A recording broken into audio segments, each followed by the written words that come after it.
Hello guys, so ngayong araw is pag-uusapan natin yung regarding sa sanglatira. Alam ko may mga nakikita kayo na ganyan, no? Sa may mga internet, yung mga ganyan nagpapasangla tira ng bahay nila, which is actually legal naman to, no? So you are having a transaction with the owner, no?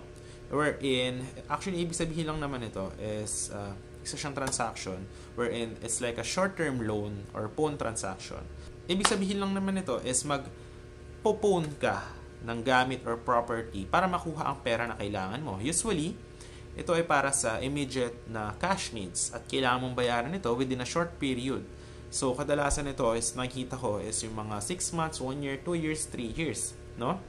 So, kung mabayaran mo yung utang, is pwede mo nang i-repossess yung ipinon mong item. If that's like a property, yan, ganyan. But,